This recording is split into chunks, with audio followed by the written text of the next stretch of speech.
As part of our application development process, we often need to deal with dates. Let us get an overview about dealing with the dates in Python. Datetime is the main library to deal with dates. It have classes such as datetime as well as date. These are the classes that are part of datetime library that can be used to deal with dates. Datetime is primarily used for date with timestamp, and datetime date can be used for date without timestamp. When we try to print the date, it will print as below. It is due to the implementation of string representation functions such as __str__, or __rep__.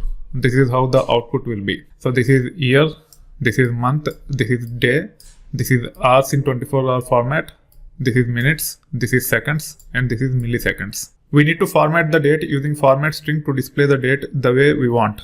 These are typically used along with functions such as strp_time and strf_time. These are the format strings for year, month, and day respectively. This is for 4-digit year, this is for 2-digit month, and this is for 2-digit day within month. There are quite a few other format strings, but these are the most important ones to begin with. Also, datetime library provides functions such as strp_time and strf_time to convert strings to dates and vice versa. Other important modules to manipulate dates are nothing but calendar, and also as part of the datetime there is something called as time delta. It is primarily used to perform date arithmetic, whereas calendar is primarily used to get the calendar related information for dates such as day name, month name, etc. Now let's import datetime as dt. dt is the alias for datetime. If you use this datetime.now, so datetime is the class which have a function called as now, it will just return the current timestamp on the server. So when I run this, the current time is nothing but 2020 December 11, 9 AM 56 minutes and 6 seconds, and these are milliseconds. If you want to just get the date without timestamp, this is how you can get the date without timestamp. As part of the datetime, we have date, and within date we have today function. It will actually give us the today's date. Now if you want to convert this to a particular format, you have to use the function called as strf_time. In this case, I want to convert to YYY, which is nothing but 4-digit year, hyphen MM, which is nothing but 2-digit month, hyphen DD, which is nothing but 2-digit date. So if you want to get this, you just have to say day.today dot strf_time in brackets. You just have to pass the format as string. Now the date will be displayed in the format we are looking for. Now if you want to print it using year, date and month, or date, month and year, you can just change these things. You can say %d, then %m, then %y, and you should be able to see the output in the form of date hyphen month hyphen year. If you want to use / as the separator between these things, you can actually use / like this, and it will actually get us in this format. If you wanted to convert this to number in YYYMMDD format, then it will look like this. You just have to remove these /. It will return the date in YYYMMDD without separator. However, this is of type string. To convert it to number, you can use int constructor, and it will give us the date in the form of number in YYYMMDD format. Now, if you wanted to convert datetime to the format you are looking for, in this case, YYY-MM-DD with hours 24 and then colon minutes and then colon seconds. This is how we should be able to use strf_time on top of datetime now, and we should be able to get the date and time the way we want. We can run this and you can actually see the output. We can represent this data as integer, and hence we can convert the data type, which we have seen already. So this is a reiteration of what we have seen earlier. We can run like this. As I have explained earlier, I am not repeating again. Now, if you want to convert string which contain date using format YYY-MM-DD as date, this is how it will look like. So in this case, we are trying to convert string to date. Earlier, we have converted date to the string the way we want to see. Now we have the string which contain the date information, and we want to convert to date type of object so that we can manipulate dates as dates. strf_time is primarily to convert date to a string. strp_time is primarily to convert string to a date.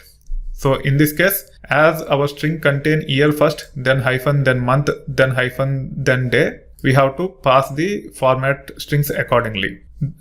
These should match. Otherwise, you will get incorrect results. You have to make sure that you understand what contain what here, and then you have to use the format string accordingly. So in this case, the first part is year, the second part is month, the third part is day.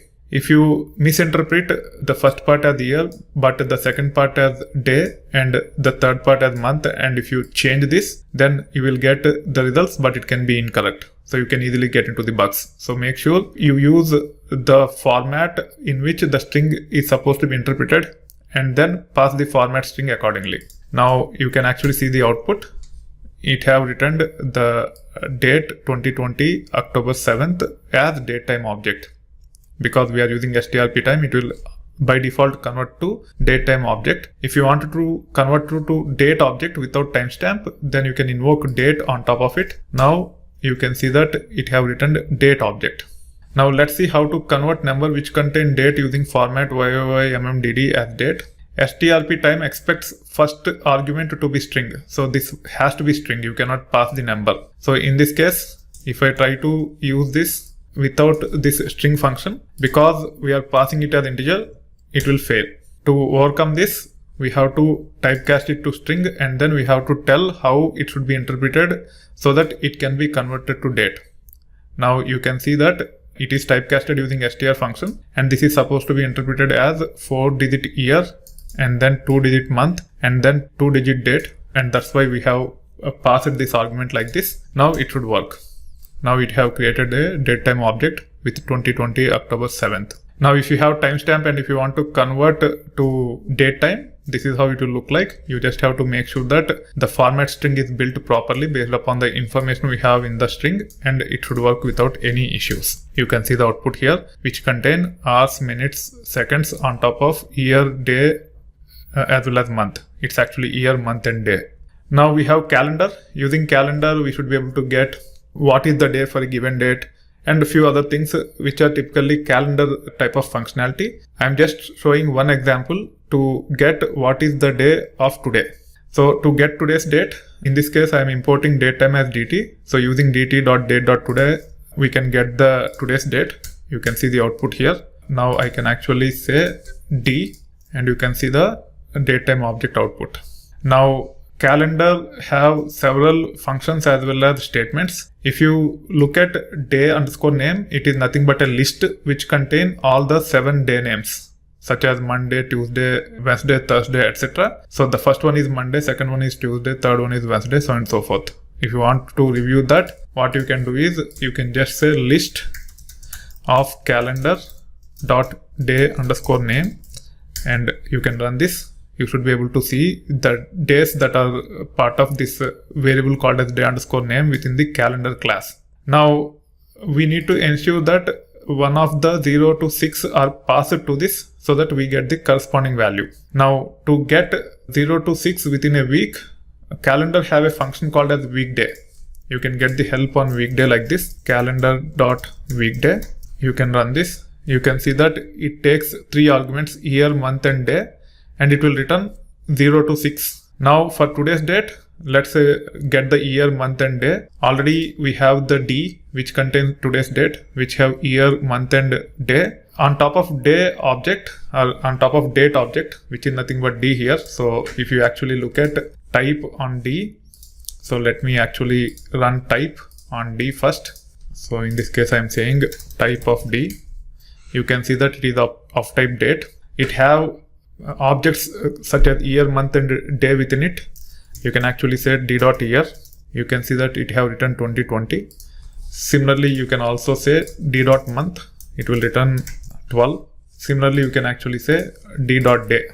So these are nothing but attributes of the date, and it returns based upon the value it have. So the object contains today's date, which is nothing but 2020 December 11th, and we can access the individual attributes such as year, month, and day using these attributes within the date object. So these are attributes, not the functions. If they are functions, we have to use circular brackets. Now using calendar.weekday, we should be able to pass year, month, and day.